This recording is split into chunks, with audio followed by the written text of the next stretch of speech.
All right, what is up, you guys? Happy Monday. I hope you are doing super well. Miko here, and today I'm coming to you guys with another Nomad Insider.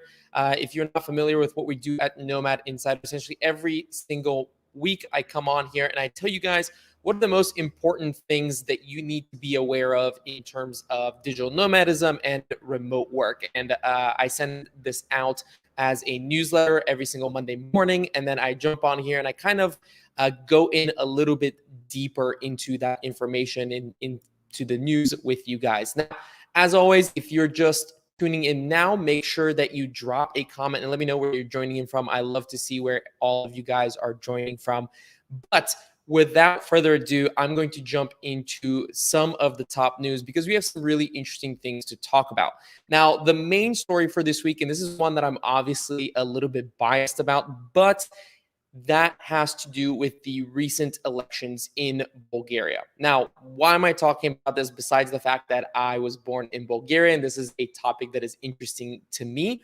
The reason why I think this is important is because it could result in it being very important for digital nomads. Obviously, Bulgaria as a country is very attractive to many digital nomads, and it's one that has already essentially become a digital nomad hotspot in Europe. So, what happens politically in Bulgaria, the decisions that new political parties make can be very, very important for digital nomads. And with that, I'm going to give you a quick summary of what has been going on politically in the country and how does this essentially become an important factor for digital nomad and remote workers. Now, if you're not aware, for the last 10 years or so, Bulgaria has been ruled by a political party, and there have been a lot of issues with corruption and grafting. Now, if you've never heard of the term grafting before, don't worry about it. It's not really a term that gets thrown around very often. It's not something that I use very often, but here's a quick definition. Essentially, grafting is a form of political corruption defined as the unscrupulous use of a politician's authority for personal gain. A political graft occurs when funds intended for public projects are intentionally misdirected in order to maximize the benefits to private interests. Now, this is very, very important because, like I mentioned, Bulgaria is part of the European Union. And because of that, the European Union for years now has been sending money to Bulgaria in the hope of boosting the life for Bulgarian citizens. Essentially, Bulgaria is the poorest EU state, and the European Union has been taking funds and sending it to Bulgaria with the hope of boosting up the lifestyle there. The issue is that many politicians have been taking that money and instead of investing it into the systems and a lot of the different programs which that money was intended for, they've been instead pocketing that cash for their personal benefits. And there have been many, many cases of this coming out in the public. There have been some scenarios which are so hilarious that it would be funny if they weren't sad, but nonetheless, all of this boiled over last year when Bulgaria was overrun by protests because of all of this corruption and because of a lot of the, essentially Bulgarian public being very, very unhappy about things not changing, things not progressing, but seeing the political ruling class becoming richer and richer. And you can also say that a lot of this had to do also with COVID because a lot of the young people who were going to colleges abroad were forced to come back to Bulgaria due to COVID. And so they had been used to a certain lifestyle, seeing different things, seeing progress happening in the countries they were studying in, and then were forced to come back to Bulgaria and deal with the realities of what life is like in Bulgaria. And this resulted again in very, very aggressive protesting throughout the country, which ended up forcing the prime minister to essentially resign.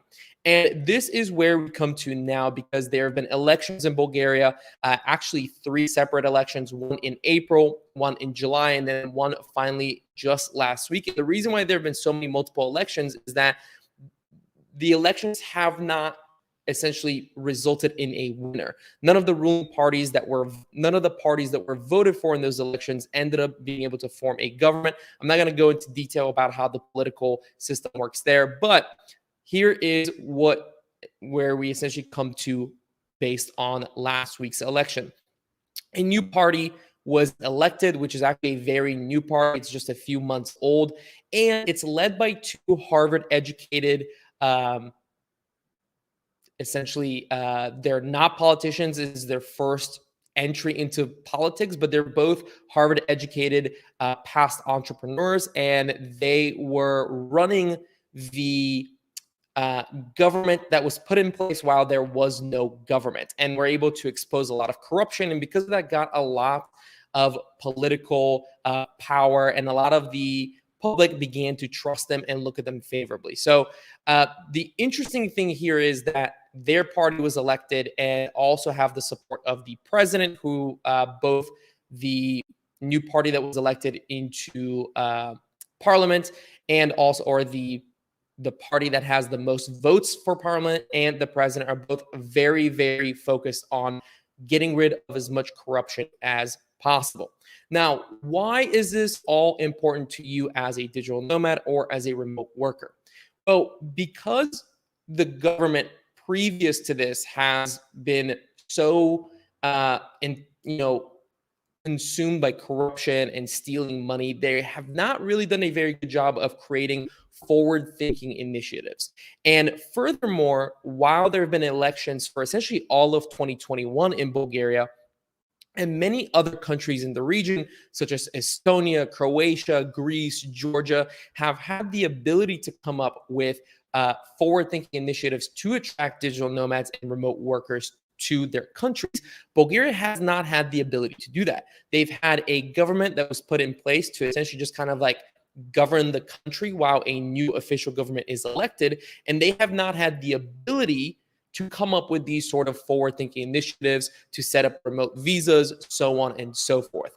The hope here is that with hopefully now there being a new government in place that is, one, hopefully not riddled with corruption, and led by relatively young Harvard-educated past entrepreneurs, this is a government that could look at the changing landscape of work and say, hey, we as a country have a lot to offer to these digital nomads and remote workers. Let's put something in place to attract these people. So this is why this is really, really important for digital nomads. Bulgaria is already a very attractive country for digital nomads, for remote workers, for online businesses, yet the country itself has not done anything legally besides some tax law and so on and so forth to attract nomads. They have not gone out and said, hey, we have a remote visa, we have this program. They have not done anything similar to what many of the countries in that region, or some countries in the region, have done. So I'm very hopeful, and I'm very hopeful that this new government will actually put something in place to essentially meet the demand for people to come into Bulgaria. So if you're interested to learn more about this, I did share links to some articles about the recent government elections in Bulgaria so that you can familiarize yourself a bit more with what's been going on there corruption-wise and why this is so important. So again, if you want to read more about that, if you learn more about it, just head on over to Nomad Insider if you're already a part of the newsletter, and you can get that there. If you're not a current subscriber to the newsletter, but you want to get those links as well, feel free to message me either on Facebook or Instagram, and I can shoot over those links as well. I obviously forgot to give you guys the little overlay here that tells you that we're talking about Bulgaria. But anyways, moving on, I want to talk to, I'm not going super far here, essentially moving over to Bulgaria's neighbor, Greece, because Greece is one of the countries that I just mentioned recently that has actually come out with plans at the government level to attract digital nomads. In fact, digital nomads have officially been added to Greece's immigration laws, and they have launched their own remote visa, their own remote work visa to attract digital nomads to Greece. And here's some of the things that you need to be aware of if you're interested in this. You do need to have a proof of income. The one for Greece specifically is a minimum of 3,500 euro per month. So you need to be able to prove that you have an income of at least 3,500 euro per month. And if you want to go there and take part of that program, and you want to bring a partner or a spouse with you, it is an additional 700 euro per month. And then finally, if you do have children that you want to bring with you, it is an additional 525 euro per child. So you can kind of do the math for your specific situation. And what this remote visa does is the program gives you access to Greece for 1 year with the ability to extend that year for an additional 2 years through the Greece residency program. As long as you didn't run into any issues while you're staying there for another year. And of course, like all other remote visas that I'm aware of, it does not allow you to do any sort of business inside of Greece. But nonetheless, this is a very important development. I look for more and more countries, especially in the Balkans, some of these smaller countries that need to compete, coming out with these sort of programs. And it's nice to hear that Greece has another option for you to consider here. Moving on to the next topic, I think this is a really, really interesting development. Portugal has launched a new law that they're calling the right to rest. Essentially, if you haven't heard about this, again, you can read it more in depth about it from Nomad Insider. But, and I'm paraphrasing here from the article, but the employer, this is a law passed inside of Portugal. So all companies, most companies, I'm going to talk about who this applies to, but the employer must respect the privacy of the worker, as well as being banned from contacting off-duty staff except for emergencies. And employers are also required to compensate remote workers for any resulting increase in bills, such as electricity and gas. The reason why Portugal is launching this rule is because more and more workers are obviously going remote, and they want to make sure that those workers are not being negatively taken advantage of by employers. One of the things that we hear about a lot with remote work is that, hey, you now get to work from home and your lifestyle is improved in so many different ways because you don't need to travel to work anymore, so on and so forth. However, in reality, one of the things that you end up finding out is that it can also have some negative impacts. A lot of times your working hours stretch. Your employer can, easily kind of message you outside of working hours. So there's a lot of these like mixtures of life and work that end up happening that can negatively affect workers. And so Portugal is trying to take a step forward here. I believe they're one of the first countries to do that. There's a few other countries who've had similar laws, but not quite to this extent. And Portugal is essentially saying, hey, we know a lot of the workforce is now working remotely. And because of that, we're thinking proactively and putting up a sort of working laws for remote workforces. So here are a few other things to talk about that I thought were interesting. In an effort to prevent remote workers, I'm quoting here the article, in an effort to prevent remote workers from feeling isolated, companies are also expected to organize face-to-face meetings at least every 2 months. I think this is really interesting. I was expecting them to come out with some sort of laws around how employers can contact their employees. But I think the fact that they're thinking proactively also about this side of it and saying, hey, remote workers tend to feel isolated because they're working by themselves. They're not seeing their coworkers day to day, and that can definitely make them feel lonely. This is actually something that I'm going to talk about next as well. But they're kind of thinking proactively about this as well and saying, hey, companies need to do something to get their employees together so they can build that collaborative environment. I also think that it's interesting that employees with children up to 8 years old have the right to work remotely without seeking prior approval from their bosses. Essentially, if you have young kids, Portugal is saying no need to ask permission from your employer. You can work remotely as long as that job obviously can be done remotely. And this only applies to companies with a staff greater than 10. So if you have like 1 or 2 staff, this doesn't really apply to you. I'm also assuming that it does not apply to you if you are in an industry that cannot work remotely. I think that goes without saying, but I think this is really interesting. I'm very curious to see if more countries start coming out with laws similar to this. And then I think there's going to be an interesting play here between workers who then want to go and live in countries that have these sort of laws that protect them versus companies that want to be in those countries because you can view this as the government trying to step in and tell companies how to treat their staff and how to kind of like manage this relationship. Pros and cons to both. Obviously, there's some good about, countries protecting their workforce 100%. But we'll see kind of how this plays out and how different countries decide to approach this. Up next, we are going to focus on the same topic and talk about the collapse of the social network. This is a really interesting article that I think talks about some of the things, some of the discussions that have been floating around for the last 2 years, essentially since COVID forced so many companies to go remotely. But again, quoting from the article here, while many people prefer remote work and are leaving companies that are forcing them to come back to the office, remote work does carry some negatives because remote work makes it hard to build personal relationships with coworkers. Essentially, for many people who've been working in offices, things such as coworker lunches or personal conversation during breaks have been a very normal occurrence. And now many of these people are forced to work remotely, and they don't get these same relationships that are these sort of like soft social occurrences that used to be normal. They're not really happening anymore.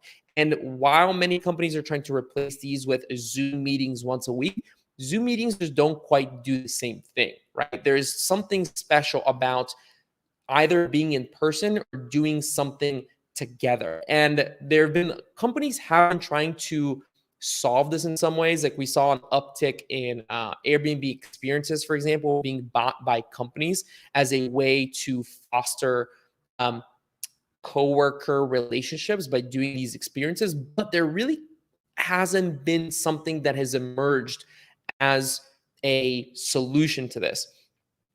And the result of this is that workers don't really end up connecting with one another anymore or with the leadership teams of companies. And that makes them less attached to the company, meaning that they're far more likely to jump from company to company to company.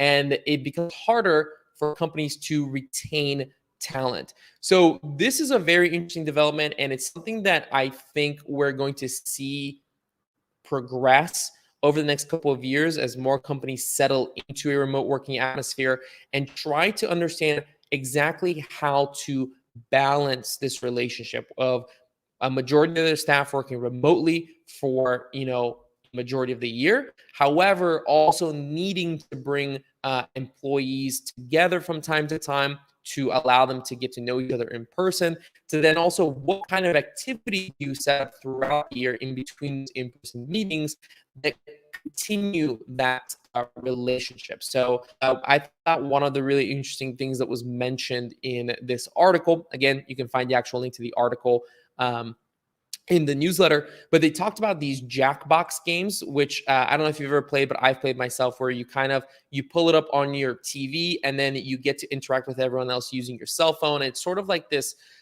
it brings these sort of communal games in a digital way. And this is something that anyone can play from anywhere in the world as long as they're connected to that space. And that, for example, is a non-corporate solution to this problem, meaning that it's something that's created for the masses, but it's something that companies can also use to have these sort of game nights and give their employees a way to connect outside of work. So this is really, really interesting. I also think there's going to be many developments. I expect there to be companies that are formed around this issue. I think there already are some that are trying to do it, but there hasn't been any sort of big development. So this is something that's definitely going to be interesting to watch. Finally, I am wrapping up. I want to let you guys know about this awesome podcast. If you are not listening to the Tim Ferriss podcast, if you're not subscribed to him, Tim released a very, very interesting podcast last week or maybe 2 weeks ago with Balaji. Balaji is an incredible investor. He was critical to Coinbase. Coinbase acquired his company. I'm not gonna do him justice by telling you what he's done. Go and check it out if you want. But they talk about a lot of interesting things in terms of the future of nation states, the current political climate inside of the United States and what's happening there at a societal level, and how that then overlaps with the remote work movement that COVID triggered, along with where that overlaps with cryptocurrencies. Because all three of these things are kind of interrelated, and there's a relationship between them that is molding our future, so to say. It's something that I've been trying to cover as well. And I think that Balaji and Tim did a really good job of talking about this. It's a very long podcast. I've been listening to it on my morning walks over like the last couple of days. But it's very, very interesting. And I highly recommend you guys go and check it out because I think they talk about a lot of things that are very likely to come true, at least in some way. I'm not saying that I think a lot of the things they talk about might not necessarily play out like they predict or they talk about. They definitely talk about things in extremes, but I think that we will certainly see some of the things they talk about entering our day-to-day lives. But you guys, thank you so much for joining me on this live stream. I hope that you enjoyed this. I hope this was beneficial to you and you kind of liked getting this little update on what's going on in the world. If you're somebody who is interested in becoming a digital nomad or understanding more about the location independent world, I do have a crash course that you guys can get access to completely for free. You can get it over at thatremotelife.com/crash course. It's a 4-part video series that essentially walks you through everything from how to start making money online to how to build a sustainable location independent lifestyle that allows you to live full-time abroad, come home if you want to. Also, I talk about how to manage your finances and much, much more. Essentially, a complete view at how to build a sustainable digital nomad lifestyle for yourself. So again, if that's something that you're interested in, it's 100% free and you can get it over at thatremotelife.com/crash course. But other than that, you guys, thank you so much for joining me. I hope that you have an amazing, amazing week. And for the Americans out there watching this, happy early Thanksgiving. I will see you guys next Monday. Hope you have an awesome day.